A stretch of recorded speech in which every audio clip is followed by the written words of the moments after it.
How's it for everybody? Today, we're going to talk about something interesting. So, right now, with the current conflict is going on within Israel and Palestine of the ongoing genocide, people often use the choose-based solution. But in reality, the best solution is one that's been actually being practiced for a long time, called the anarchist solution or the no-state solution. How do we know this? So we have to talk about the kibbutz, the first successful modern permanent settlement in modern-day Israel. From the first century to the 1870s, many Jews promote the idea of returning to the Holy Land, mainly using messianic claims or prophecy. But after the 1848 revolution, the idea of nation-state took popularity. That many proto-Zionists promote the idea of Israel as a nation, but their first attempt in the 1870s and 1880s were unsuccessful. There are many cases that these attempts of settlement that 70% leave to America instead, until Hasidic Jews of Eastern Europe established the idea of kibbutz, a mix of Hasidism with anarchist communism. Although today, sadly, today's kibbutz, only one-third of them today maintain their anarchist principles. So what is a kibbutz? It started in the early 20th century, and Jewish settlers in Palestine established a horizontally managed communities called kibbutzim. The Romney Group founders of the first kibbutz defined the kibbutz in the 1910s as, and I quote, a cooperative community without exploiters or exploited. To this day, the kibbutzes practice a degree of direct democracy and contribute a disproportionate part of the country's agricultural and industrial output, and they are by far the most technologically advanced place within Israel. In 2011, Israel had 268 kibbutz, with a total of 120,000 members. Martin Berber celebrated the kibbutz as an experiment that did not fail. Noam Chomsky said that early kibbutz came closer to anarchist ideal than any other attempt that lasted for more than a brief moment before destruction. Grandma Purchett wrote that the kibbutz became exactly the sort of modern communal village slash small town life which Kropotkin had envisioned. There's also Joseph Trumpeter, an influential kibbutz activist, declared himself as an anarcho-communist and Zionist. The culture in the kibbutz committed to an egalitarian and mostly secular Jewish culture. A kibbutz settlement of principle read, the strength of the kibbutz lies in essential social nature, which strive for the complete harmony of the individual and the group in every sphere of life, for the maximum development of each individual and for the constant deepening of the human ethical relation. Early kibbutz members stressed that labor, particularly self-managed labor, was an end in of itself and a fundamental human need. And a common saying that kibbutzism went for labor is the essence of life. Traditionally, kibbutz children were raised communally rather by their parents. Parents frequently complain about the feeling separate from their children, and many kibbutz try to drive away from strict communal childbearing. Kibbutzism declared commitment to equality of men and women, but the anthropologist Melford, who spent 11 months in Kiryat Yearim in 1951, found that women complained they were frequently assigned to women's work, that the community valued such work less than agriculture. Out of the 113 able-bodied women in the kibbutz, 88% worked in service jobs like childcare, teaching, and cooking. The remainder were farmers. The kibbutz supplied for free all food, clothing, housing, healthcare, education, and personal items like toothbrush and combs. Members viewed with suspicion anyone who spent too much time alone or who accumulated many possessions. Despite their lack of privacy, residents enjoy complete liberty to say, write, and read what they choose. In decision making, have put into practice the Arab concept of self-management, direct democracy, and confederation. The first kibbutz, the Ghanaian, distinguished itself from previous Jewish farming settlement by using majority vote to make all managerial decisions. By 1914, Jewish settlers had started 28 self-managed farms with a total of 380 members. They operate on principles similar to the Ghanaians at Kirija meeting in 1951. Members met twice a week at a town meeting to make decisions on items like the budget, elected officers, and push people who broke the community rules. Members elect the general secretary who prepared the meeting agenda, chaired the meetings, and served as kibbutz delegates and the Federation of Kibbutzim. The secretary received assistance from secretary, a nominating committee, an education committee, high school committee, cultural committee, welfare committee, security committee, and landscape committee. Every kibbutz member simply served as an officer in a committee or in some other position of the board. No officer was allowed to serve for more than 2 or 3 years, and a position like all work in the kibbutz were unpaid.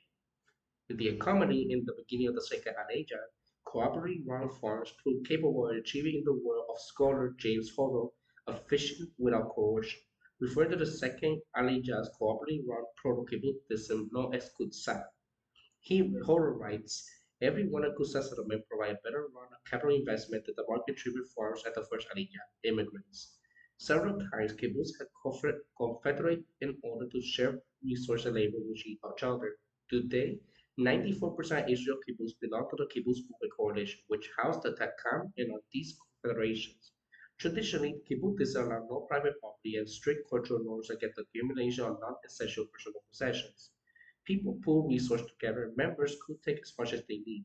An elected committee will rotate people's job, trying to assign each person an interesting variety of tasks and take into account their personal preferences. Children will live together and will only visit their parents for a few hours each day, and most of the day for Sabbath and holidays.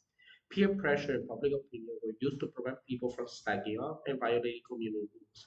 Kibbutzes had come to abandon some of their community features. In 1970, they abandoned their policy of separating children from their parents. In the 1980s, many dining halls started charging for food. Now, many kibbutz hire full-time managers. However, the 130 kibbutz still continue to practice communal self-management. A 1999 report of Kibbutz Japan found the workplace managers were elected and rotating and had no coercion authority over workers. In some urban kibbutzes today, residents hold regular outside jobs, but practice direct democracy and communal living. More kibbutz members now work in industry than in agriculture. 25% of those residents work in industry and 50% in agriculture. The main media and interests are plastic and rubber, metals, and machines. Kibbutz provides 40% of Israel's gross added value from agriculture. In their education, the system and the original kibbutz system, qualifying James Horrox, the education system in kibbutz created was based on the idea that children should also live in their own community environment, a community of youth, them women peer group that makes socialized force part of the traditional nuclear family structure. From infancy onward, children on most kibbutz live together in children's houses, where their parents visit for a few hours every day and for the most of the day on Sabbath and holidays. Children were raised and educated in groups, usually around 16, who remain together from nursery school through the high school. Life within this group was guided by the same democratic principles that governed the kibbutz adult society. The Youth Society, composed of adolescent age from 13 to 18, exists as a self-governing body in its own right, with its own General Assembly, Work and Social Committee. The matrix guide the group and intercede only if the children's behavior deviates drastically from kibbutz norms. Agriculture and other vocational training was valued just as much as academic learning, and from the earliest possible age. Children were raised and educated in groups, usually around 16, who remained together from nursery school through high school. Life within these groups was guided by the same democratic principle. The Youth Society este, has its own general assemblies and stuff like that. Agricultural and vocational training, such as academic learning, and from the earliest possible age, children were encouraged to do useful work and take up their natural role in this productive life of the community. In comparison to many Ashkenazi Jews, residents with Israel Ashkenazi population found that the kibbutz were better educated. If the literacy and high school education was nearly universal of the kibbutz, making this population better educated than Ashkenazi Jews in both the rural and urban parts of Israel. Environment important theories of kibbutz movement, such as A.D. Cordes saw the agricultural labor as a way to connect with Palestine environment. James Horrox summarized some of Cordes' writing.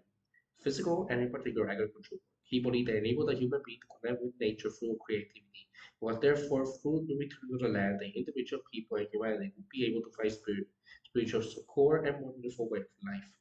Kibbutz Lotan, with a Center for Creative Ecology, practices and teaches visitors about organic gardening and structure with materials from the local landmass.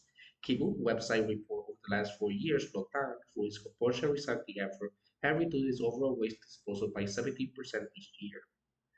When it comes to crime, according to Wikipedia, there are very few issues of crime on kibbutz. Some, since everyone has their basic needs taken care of and share everything communal, there is no reason for theft. The kibbutz crime rate is well below the national average of Israel. In 1940, a British airman station in Palestine wrote that in kibbutzism, The problem of violence has simply not arisen. In 1986, Joseph Blassie published a study in Kibbutz Batik, noted that Kibbutz had never experienced any serious crime. James Horrox comments that these remarks of the United States of crime were all made at a time when many of the communities were an equivalent size to small towns, or at least large villages, many of them housing well over 1,000 people each. To deal with the transgression, the kibbutz relied on public opinion, gossip, and social consciousness. And in 1976 paper, Law in the Kibbutz, a reappraisal by taking an out member of the Allan Shapiro provides some example of his own kibbutz, the successors of the original Degania. This community had 498 members, including 265 adult members and candidates. A woman had acquired a personal tea kettle in violation of a rule at a time that allowed only a communal kettle. The public opinion was aroused by the members' clearly defined behavior, and ostracism was supplied openly employed against the offender. Even her husband joined the campaign and refused to permit their children to enter the family quarters during tea time, lest they be tempted by antisocial conduct of their mother. The same kibbutz used to destroy a tractor during an April Fool's break.